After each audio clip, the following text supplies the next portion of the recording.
We've had the news today that the energy price cap will go up by 2% from October. With that in mind, are you getting worried about winter already? Do get your calls in now. The latest increase means a typical household will pay £1,755 a year for gas and electricity. That's a rise of £35 per year. It's a bigger increase than anyone expected, as many experts had thought that bills might begin to come down this year. But Ofgem, the energy regulator, says the warm home discount expansion and higher energy network transport costs are the reasons behind the increase. So do you dread the cooler weather? Maybe you've been saving throughout the summer for when you know you might need more money to pay your fuel bills. I would love to hear from you on this one. We'll go straight into it with Nicola. I mean, it's just more money at a time when money is very tight. Absolutely, and I feel like we do need to worry about the elderly, single parents.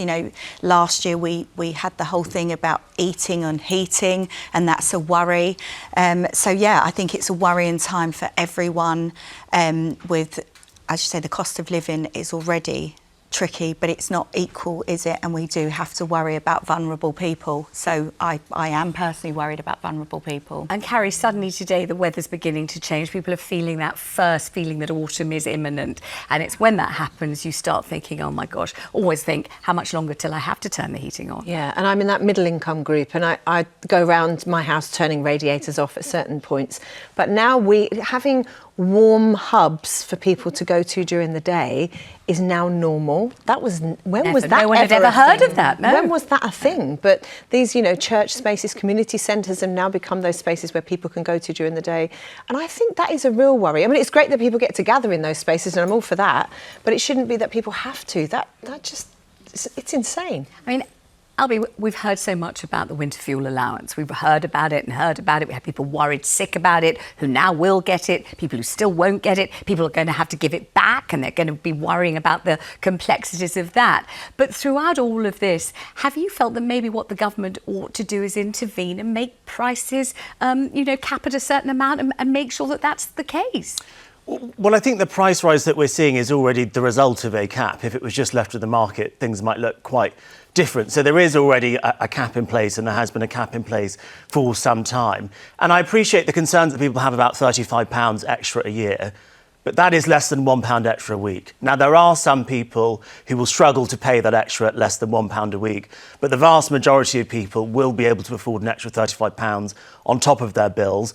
Support is there for those who are most in need. But I'm not too personally concerned about an extra £35 on energy bills. Things do cost money, prices of things go up, and it's right that we pay for them. On the other hand, I think when we talk about heating or eating, we often think about the elderly, pensioners. But what about young families? Because once you've got babies in the house, you're talking about needing to keep the temperature at a certain constant level, and constant washing and constant drying, and it just goes on and on, constant bathing. Carrie, it's expensive. Absolutely, and of course you're using more rooms in your home. If you've got children, using more bedrooms, you've got school uniforms that need washing and more mouths to feed. So it isn't, I mean, of course the elderly are absolutely the priority, but beyond the elderly, there are many families now. Families going to food banks whose parents work. So this really will affect those people. £35 that might mean nothing in one way, as Albie's saying, but in another way, that could be the choice to have a particular food or to try and cut down even more. Yes, and I know you've still got youngish children. It's an incredible worry, isn't it?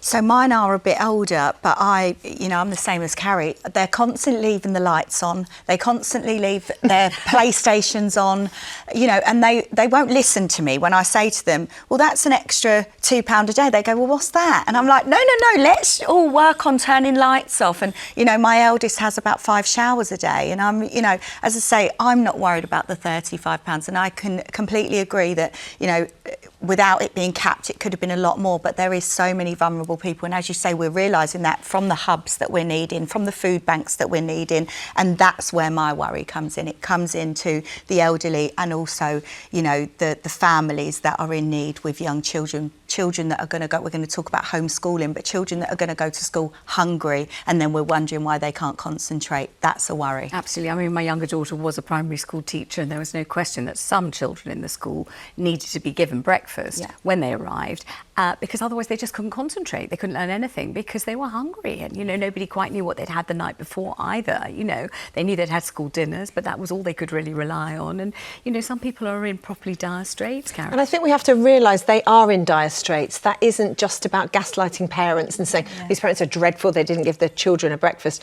People are really on the breadline, and that's a reality. And that's a reality not just for the very poorest who have always been here, but like many people above that bottom level, there are many other people who are also struggling. And Albie, one of the features that doesn't normally get taken into account when you talk about this kind of thing is lots of people who are really struggling financially also have debt. Yes. And when the debt has to come off the top every week or every month, so you're not ever starting at an equal place. You know, you think, well, this is what you've got in terms of allowances or whatever. But no, they haven't, because they're paying off debt as well. And it's an accumulated kind of burden. It goes on for years, almost forever. And it's incredibly hard ever to make ends meet that way. Hugely. I mean, one of the big problems in this country is financial resilience. And this isn't just for the very poorest in society. This is for everyone. I mean, how many people around this table, or how many people watching at home, despite how much they earn, couldn't survive without 3 months of their salary? Yeah. It's a very small proportion of people that could. And that's because financial resilience in this country is really bad. Savings levels are really low. Debt levels are quite high. So if someone has a personal crisis, wherever they are on the income scale, they can find themselves in dire straits and maybe need of support. So it is a huge problem that I think we need to talk about more. I think there's also that ratio between, for people that own houses, your mortgage and your heating bill. When I first got married nearly 40 years ago, the heating bill was nothing. The mortgage was the big one. Now our heating bill is like another mortgage. Yes. And I think that it makes a massive difference to our earnings. Every time I get mine, I have to do a double take. I'm just like, hang on, what was that again? I can't believe it. You're used to it being in a certain level of pounds, and suddenly it's gone up to thousands of pounds. And I just, you know, it's absolutely astounding. On the other hand, one of the hallmarks of getting older, now you've joined me in the 60 black bracket, everything seems too expensive. There's not one single thing you buy, from a cream egg. Well, I should be buying cream eggs, I apologise for that. But, you know, to a banana, when you don't think, oh my God, it's so expensive, everything. And actually in the papers this week, there's been all the news about, you know, normal staple foodstuffs going up and up. And inflation's back up to nearly 4%. Yeah, and it just every single price feels terribly wrong. Yeah, I mean, you have to start now looking at the different supermarkets and where you're going to go, don't you? I mean, it's like, you know, my mother-in-law was talking about it, you know, she's got some sugar that she usually gets from Aldi that costs £1 something, and she went to Sainsbury's and it was like £2 something. She was like, ridiculous. I mean, she can afford it. She was, but she was like, I refuse, you know, and you know, so it is. People are now starting to look at where where you can buy things more. You know, Albie, when this government was elected, it pledged, didn't it, to have the working man and woman at its heart. A Labour government here for the working man and woman. Is that what you think has happened since?